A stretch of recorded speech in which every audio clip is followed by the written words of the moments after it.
Hello and welcome back to Nutrition Elevated.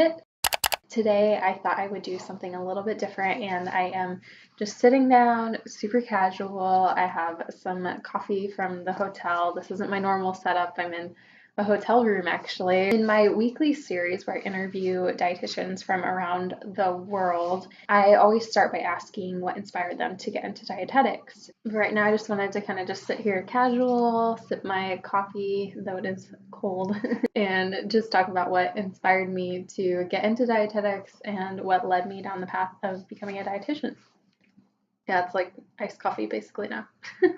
So I have been kind of closely tied to food since a very young age. My father is a farmer in the Midwest. And then most years we had like a little garden or there was like fresh berries. We also raised animals as well. So I raised like ducks and chickens, turkeys, rabbits. We did use some of those for food, which can go two ways, I feel like, for people. It can either drive them to not wanting to eat meat, or it can make you feel a little bit more, I don't want to say comfortable, but it doesn't seem so strange to eat meat because it just was like a normal part of the ecosystem growing up. My mother at different points was kind of into like the trendy health food things, and she tried to feed us fairly healthy growing up, and she would find little ways to sneak in like healthy things. So, for example, we never really just ate mac and cheese by itself.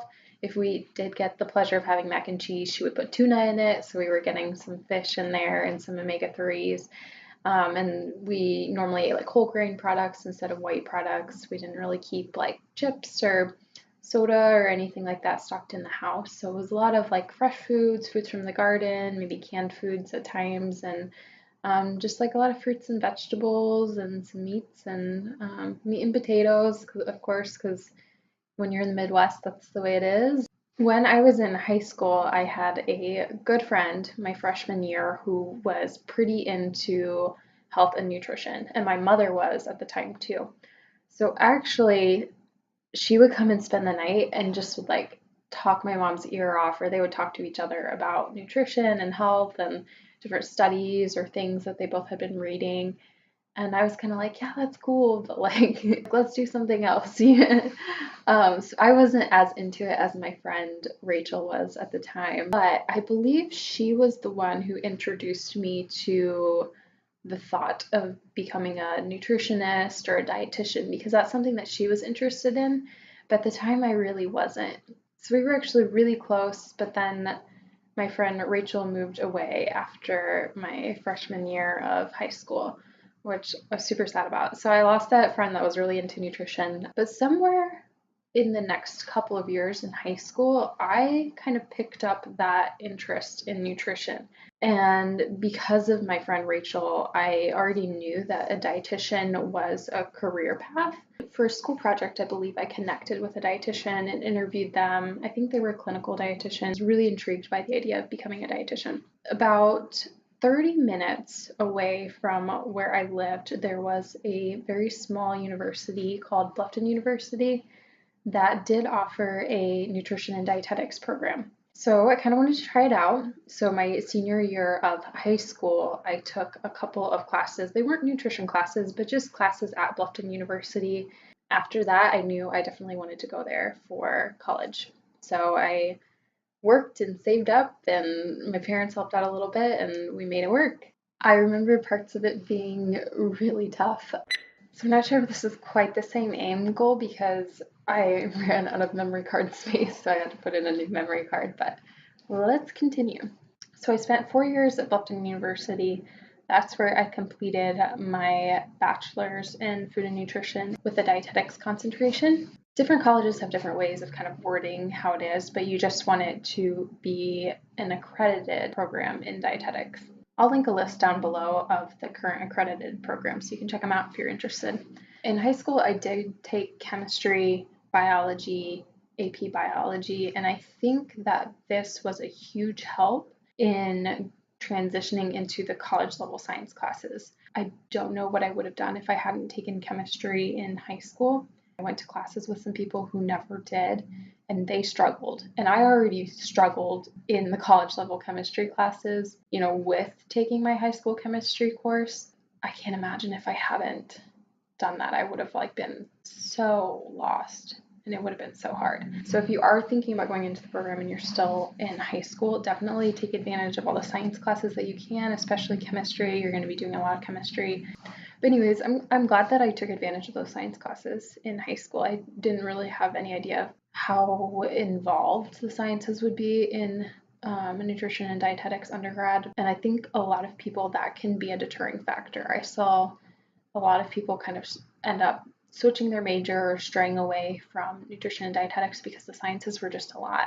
I would encourage you, if you're kind of in that spot right now where you're like, wow, I don't know if I can do this. This is a lot. I wasn't quite prepared to jump into all this science. It's totally fine to switch if you want to. But that being said, if being a dietitian is something you really want to do, just get through it. Take advantage of study hours and take advantage of tutoring and just do what you got to do to get through. And there are tons of career options that aren't necessarily what we do is grounded in science, but isn't so technical. And for the people that chemistry is a breeze, thank you for coming into the field. You're amazing. Please do research because we need you. You guys are awesome. But yeah, the science classes I remember being kind of hard. We had some cooking classes and things like that. That was really fundamental in kind of inspiring me to try different foods, be interested in different foods. After my junior year of undergrad, I was seriously looking at internships kind of all summer. I remember I made a spreadsheet. So I was pretty dead set on going out to Arizona after I graduated. I kind of mapped out all of the internship choices in Arizona, and then there are distance options as well. You either work with sites that they already have or you set up your own rotations. And then I tried to set up meetings with the intern directors in Arizona. So I was able to meet with intern director down in Tucson, and she was so lovely. I ended up not applying there just because it's a couple hours away from the Phoenix area where I was hoping to move to, but she was so lovely. I don't believe she is anymore, but I did meet with the director at the time over at the WIC internship program in Arizona. But yeah, those are the Arizona options I looked at. And then I was really drawn to Utah State University's distance internship. It is geared to school food service. We kind of have that a little bit more of that desire to do something that was a little bit broader than just medical nutrition. I was really interested in doing something that kind of had the business side and the nutrition side. And so looking at this program that was focused on school food service, I was like, oh my gosh, this looks perfect because it kind of integrates that food service side, the management side, the nutrition side, kind of all in one, and then you can be really creative in the role. So at that point, I signed up for the school nutrition to join the school nutrition DPG as a student. I'll link that down below. I started looking at FNCE, which is the Food and Nutrition Conference and Expo, a really big kind of gathering of dietitians in the United States each year. And I started planning my dietetic internship. Because I was planning on applying to Utah State's program, I did have to set up my own rotations. I connected with the first person at FNCE. He was the director over a school food service program, really large, which I ended up working with during my internship. And I remember that was such a cool moment because when I got to the conference, the main opening sequence, he was featured in that because he was a spokesperson for the academy and he was talking about their school food service program. And I saw that it was a city near Phoenix, and I was like, I need to see if I can intern there. That would be amazing. I ran into him at one of the school, I shouldn't even say ran into because I feel like I was I had my eyes peeled for him, but I saw him at one of the school nutrition sessions, and afterwards just beeline to him. He was so courteous and kind, and right away was like, go ahead and email me. If it works out, we'd love to take you as an intern. We take interns all the time. And I was so over the moon excited. So that was kind of the first big win. Finding a site to do my clinical hours at was very difficult. I first contacted the Mayo Clinic, and then I contacted several other sites, but they just already had contracts with Arizona State University or with the WIC internship, and so they weren't taking other interns, which is fine, but it did make it more complicated. I did eventually find a site. I made a little website for myself and then listed all like my little experiences, and yeah, I had worked since high school in food service technically. So I put all that in a little portfolio website, just made like a little website through Weebly.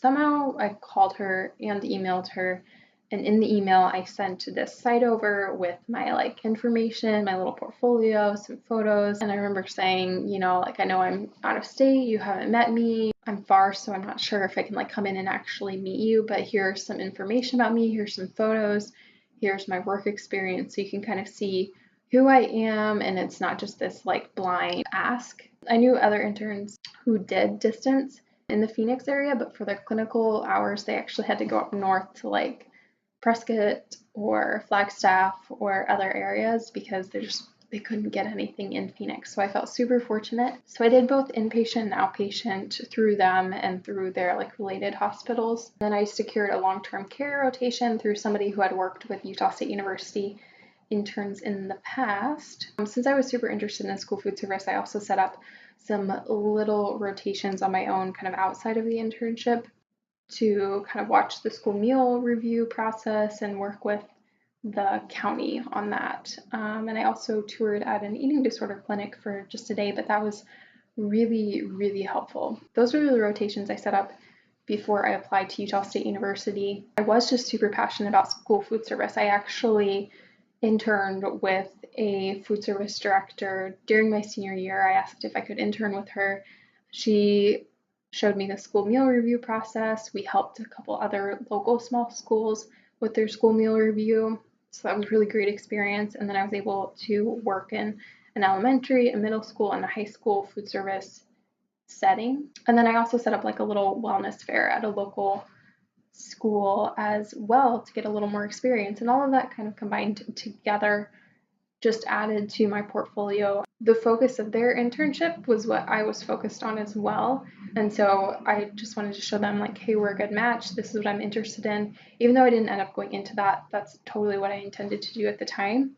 And so it was like a perfect match, and I was extremely lucky. I just applied to the one program and I got in.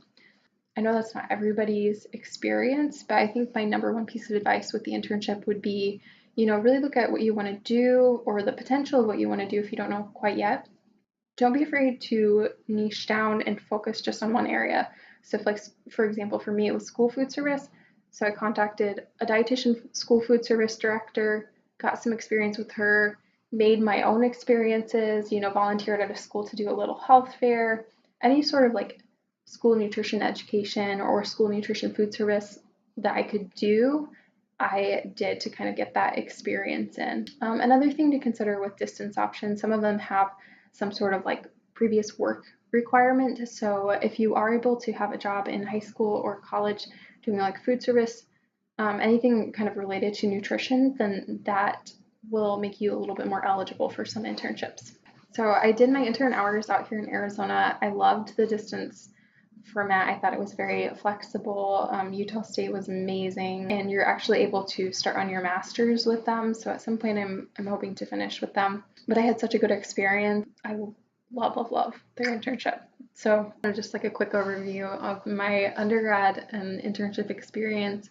I can do like a longer video talking about, you know, techniques for getting into an internship, for like landing an internship, and techniques for like studying during undergrad or anything like that if you guys are interested. So if you do have any questions, just let me know down below. I know this is kind of just quick. It's hard to fit, you know, five years into a short little video. I'll see you guys in the next video. I'm working on one talking about meat and health. Since I've had to go out of town, I've delayed it a little bit, but we have a new interview with a dietitian who actually works in school food service coming out. So make sure you check that out, and yeah, I'll see you guys soon.